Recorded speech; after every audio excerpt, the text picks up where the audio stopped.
जय श्री राम। कुछ संत हमारे साथ आ गए हैं जो राम मंदिर के लिए प्राण प्रतिष्ठा जो हो रही है उसके लिए हम चर्चा करते हैं। साधु सन्यासियों से ही जानते हैं, संत से ही जानते हैं कि जो राम मंदिर बनने वाला है, जिसमें राम की मूर्ति की प्राण प्रतिष्ठा होने वाली है, उसके लिए सभी संतों का क्या मत है। जय श्री राम। जय श्री राम। जो कल प्राण प्रतिष्ठा होने वाली है राम भगवान की मूर्ति की, उसके लिए आप सभी का अपना अपना मत क्या है। हमारी तरफ से तो ये बड़े गौरव की बात है कि हमारे राम जी अपने स्वयं अयोध्या नगरी घर में पधारेंगे, प्राण प्रतिष्ठा होने जा रही है। ये तो हर हिंदू के लिए गौरव की बात है। और साथ में ही राम तो एक आत्मा है जो शरीर के अंदर निवास करती है। हर हिंदुस्तानी के मुंह में और अंतरात्मा में राम का नाम ही बसा हुआ है। और इससे बड़ा सौभाग्य क्या होगा कि आज एक ऐसा शुभ अवसर हमारे देश में मौजूद है। 550 वर्ष से शायद ऊपर लग गया राम मंदिर के निर्माण के लिए, उसमें आप लोगों का क्या कहना है। प्रभु श्री राम तो सबके मन में बसते हैं। प्रभु श्री मर्यादा पुरुषोत्तम भी। तो आज हमारे देश के अंदर, सारे विश्व के अंदर सबसे बड़ा मंदिर बनने वाला, जो जिस मंदिर के लिए बड़ी लड़ाई हुई, बड़े कुछ हुए, कि तो भी भगवान की इच्छा से, भोलेनाथ की कृपा से ये मंदिर फिर बन गया। सब तो भोले की महिमा है, भोलेनाथ की महिमा से मंदिर बन गए। हमारे सनातन धर्म की सबसे बड़ा ध्वजा बना। तो सनातन के अंदर प्रभु श्री राम को सबसे मर्यादा की बात कहा गया। मतलब उन्होंने जीवन शैली जो जिया है वो मर्यादा के ऊपर जिया है।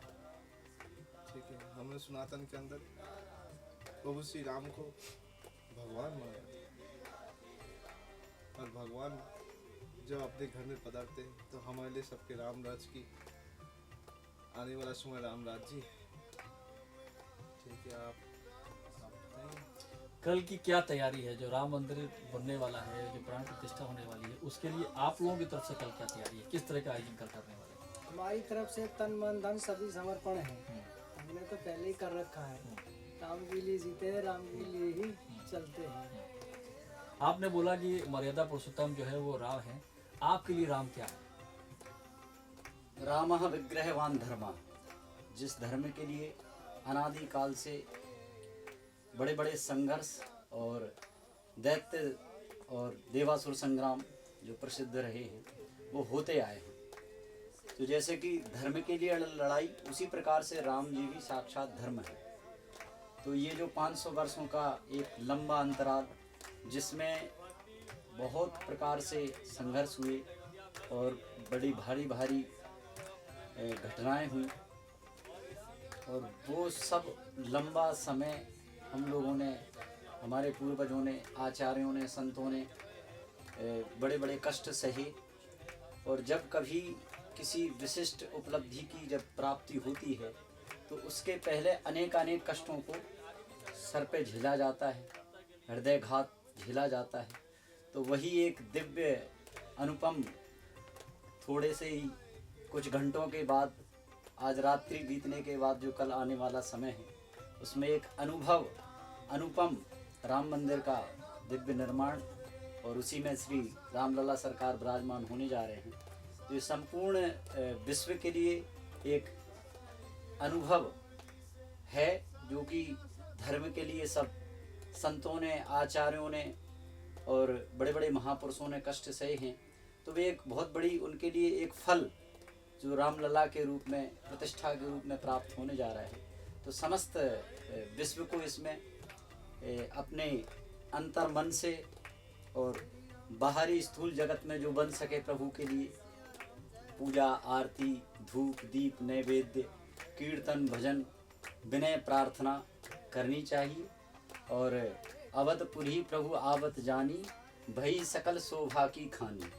तो जब श्री राम जी 14 वर्ष का वनवास कर के वापस आए, तो श्री अवधपुरी ऐसी सज गई जैसे दुल्हन सजती है। उसी प्रकार से आज अयोध्या में सभी संत विराजमान हैं, और जहाँ देखते हैं वहीं राममय सब पूरी प्रकृति और वातावरण दिखाई पड़ता है। इसको कहीं ना कहीं हम लोग एक तरह से ये देखें कि जो हिंदुओं के लिए या जो सनातन की जीत को भी हम इस तरीके से देख सकते हैं क्या।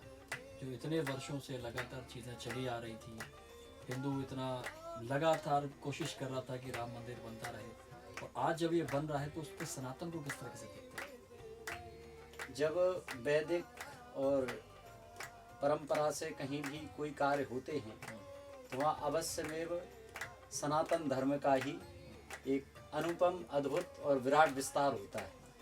तो राम जी के विराजने से अवश्य ही एक धर्म के लिए विशेष उपलब्धि है, जो कि पूरे विश्व में विस्तृत होगा, विराट रूप से उसका साम्राज्य होगा। बड़े बड़े महापुरुष आचार्य विराजमान हैं, जो लगातार चिंतन, भजन, स्मरण, तप, त्याग सब कुछ लगे पड़े हैं। अच्छा, इसमें एक चीज़ है कि जो दिन निर्धारित किया गया है 22 जनवरी, उसके पीछे भी कोई रहस्य है? तो कल जो है एकादशी का भी कुछ महत्व, आज 21 तारीख का था, कल 22 तारीख होने वाली, तो दिन में भी कुछ रहा या उसको एक दिन दिया गया था कि 22 तारीख ही निर्धारित करते हैं? नहीं, 22 तारीख तो है, लेकिन उसमें ज्योतिषीय उसके अनुसार विशेष मुहूर्त का चयन किया गया, उसी मुहूर्त के अनुसार उसका दिन फिक्स किया गया है। अच्छा, एक विवाद का छोटा सा विषय है, वो छोटे विवाद के विषय में बात करते हैं। बहुत से धर्माचार्यों का ये कहना है, शंकराचार्यों का ये कहना है कि प्रधानमंत्री मोदी हैं, उनके द्वारा जो है वो प्रधान प्रतिष्ठा करी जा रही है, वो विधि के विधान के हिसाब से नहीं है या धर्म के हिसाब से नहीं है, उसमें कहाँ तक सच है? अब इसमें समस्त जो भी आचार्य, जो वेद पुराण शास्त्रों के वेद के नियम से अनुसार जिनका जीवन है और जो भली प्रकार से उसको जानते हैं, तो उन लोगों का जैसा उसमें निर्णय होता है उसी के अनुसार उसमें आगे की प्रक्रियाएं करनी चाहिए। अब हम तो सब जगतगुरु शंकराचार्य, आचार्य महामंडलेश्वर जो उस क्षेत्र के मर्मज्ञ हैं, उन्हीं के अनुसार उसका विचार होना चाहिए। कहते हैं कि देश का राजा जो है वो प्रधानमंत्री होता है। जी जी। तो प्रधान जो है वो प्रधान सेनापति है, प्रधानमंत्री है, जो प्रधान है तो मुखिया है, अगर वही करे तो ठीक नहीं, देखो क्या ये राजनीतिक हो जाता है? अध्यात्म के मार्ग में आप देखोगे ना, उस आँख से देखो तो होगा वही जो राम रचा। क्या बात है? ठीक है, जो राम जी की रचना है, उस रचना को एक भगवान शिव ही रच सकते हैं। तो जितना रामायण की कथा है, भगवान के शिव की मुखारविंद से माता पार्वती का मन प्रकाश, तो उनके हाथ में ही है। राम और शिव को कैसे कनेक्ट करते हैं आप? दोनों एक है, एक दूसरे के पार्ट है।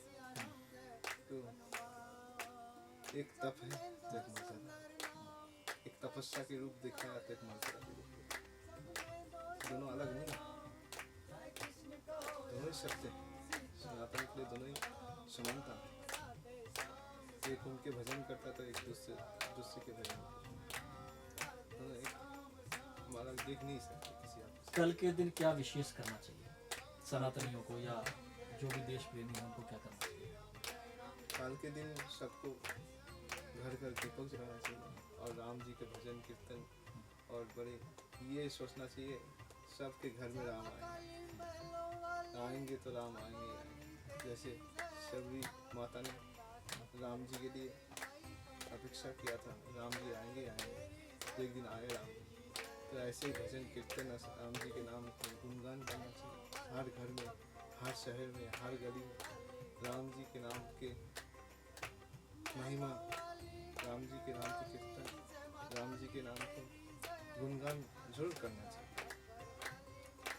आज हम लोग करोली शंकर महादेव के धाम में भी हैं। जब तक हमारे गुरुदेव का बात चर्चा ना हो तब तक जो है वो चीज़ें पूरी नहीं होती। जी जी। तो करोली शंकर महादेव के धाम में हैं, वो अनुभव कैसे हैं जीवन के, वो बताइए। वो परम सुखद है। हाँ। वो जीवन को अनुकूल बनाने वाले, जीवन की साफ सफाई करके अच्छा बनाने वाले, दूषित विचारों को दूर करने वाले, मानव कल्याण के लिए प्रेरित करने वाले, बड़े अच्छे यहाँ के जो अनुभव हैं वो बड़े अच्छे हैं। अच्छा, बस आज क्योंकि छोटा करेंगे, क्योंकि फिर हम लोग किसी दिन बढ़िया विस्तृत करके अच्छी चर्चा करेंगे। ऐसा क्या होता है करोली शंकर महादेव में जो अन्य जगह नहीं होता है? सब लोग अलग अलग बताइए। यहाँ पर जो पूर्ण गुरुओं की प्रधानता है वो जीवन में कहीं ढूंढने से खोजने से प्राप्ति नहीं है। ठीक है, यहाँ पर एक नहीं तीन पूर्ण गुरु हैं। जैसे करोली शंकर महादेव संतोष गुरु जी पूर्ण गुरु, उनके गुरु राधा रमन मिश्र जी वो पूर्ण गुरु, और गुरु माता वो संपूर्ण पूर्ण गुरु हैं। तो यहाँ तीन तीन पूर्ण गुरु हैं, यहाँ जबकि लोगों को ढूंढने से एक पूर्ण गुरु नहीं मिलता, और यहाँ तीन तीन पूर्ण गुरु होने के बावजूद जीवन तो आनंद में अपने आप ही होना है। और ये संसार भी त्रिगुणमय है, ठीक, ये संसार भी त्रिगुणमय है, ठीक। तो यहाँ तीनों गुण मौजूद हैं और तीनों गुरु मौजूद हैं, और तीनों गुण होने से आदमी के जीवन की उन्नति और विकास आगे बढ़ेगा। ऐसा तो है ही नहीं कि जो रुक जाएगा। जो काम कहीं नहीं होता सालों में यहाँ चुटकियों में कर देते हैं गुरु जी, ये सबसे बड़ा आनंद का विषय है। आपके हिसाब से? हमारे हिसाब से तो हम पहले ही बोला है, महादेव की अंश चाहे तो कुछ भी कर सकते हैं, तो सब तो महादेव की दुआ, माँ की लीला चलेगी। तो जब गुरु की कृपा किसके पर हो तो कुछ भी कर सकते हैं। तो गुरु नहीं हम लोग को अंधकार से प्रकाश की तरफ ले। आज हम लोग की गुरु जी की कृपा से हमारे जीवन की बड़े अनुभव ध्यान साधना, जो हमारे संत के जीवन में सबसे बड़ा रास्ता ध्यान साधना। संत के जीवन में ध्यान साधना ना हो तो रास्ता ही बेकार हो जाए। तो मांगने खाने वाले तो जिंदगी नहीं, जिंदगी एक अनुशासन, अध्यात्म और सबके साथ समानता में चलना संतों की तो पहले ही चलने का रीति। तो ऐसे ही गुरु जी के दिशा निर्देश सबसे बड़ा, उन्होंने जो दिशा निर्देश देते हैं संतों के लिए वो सबसे बड़ा है। संतोष गुरु जी तो है ही है, वो तो मौजूद है, और जो उनके गुरु जी है वो तो पूर्ण है। जो उनके गुरु जी वो भी तो और पूर्ण है, तो सब पूर्णमय है। तो इधर कोई कमी नहीं, कमी तो अपने मन में होती, कमी तो आप सबके अंदर देख सकते हो। जब भगवान किसी के दिव्य दृष्टि होते हुए कमी को समझ सकता है और कमी को पूर्ण तभी कर सकता है। तो उनके पास कमी को समझने का भी क्षमता है और कमी को पूर्ण करने का भी क्षमता है। आप करुण शंकर महादेव को क्या देखते हैं, कैसे देखते हैं? सर्वप्रथम मैं सदगुरुदेव भगवान के चरणों में प्रणाम करता हूँ, माँ के चरणों में प्रणाम, बाबा जी के चरणों में प्रणाम, और समस्त करौली शंकर महादेव परिकर के चरणों में कोटि कोटि दंडवत प्रणाम। दैहिक दैविक भौतिक तापा, राम राज्य का हुई नहीं व्यापा। त्रेता में जब राम जी राज्य गद्दी पर विराजमान हुए तो दैहिक दैविक और भौतिक तीनों ताप किसी को भी नहीं व्याप्त हुए। उसी प्रकार से करौली शंकर महादेव में जो एक बार सच्चे हृदय से बाबा माँ से कह देता है, गुरुदेव से कह देता है, हे गुरुदेव मैं आपका हूँ, आप हमारे हो, हे माँ, हे बाबा मैं आपका हूँ, आप हमारे हो, तो दैहिक दैविक भौतिक ताप तो उसके जाते ही हैं। ऐसी भी कोई असाध्य कठिनाई है, संकट है, अब कहाँ तक कहें, कर्म भी कट जाते हैं, प्रारब्ध भी कट जाते हैं, श्राप भी कट जाते हैं।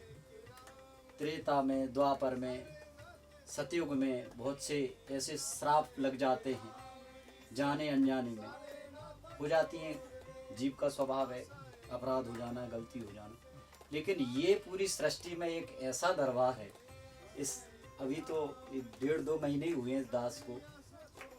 भारतवर्ष में 2005 से काफ़ी विचरण रहा, संतों के दर्शन हुए, सब हुए और सब कुछ देखा है, और बड़े बड़े संकट, बड़े बड़े रोग, परेशानियां, विपदाएं, ये जैसे किसनी में कोई अदरक घिसा जाता, ऐसे ये जीवन घिस गया।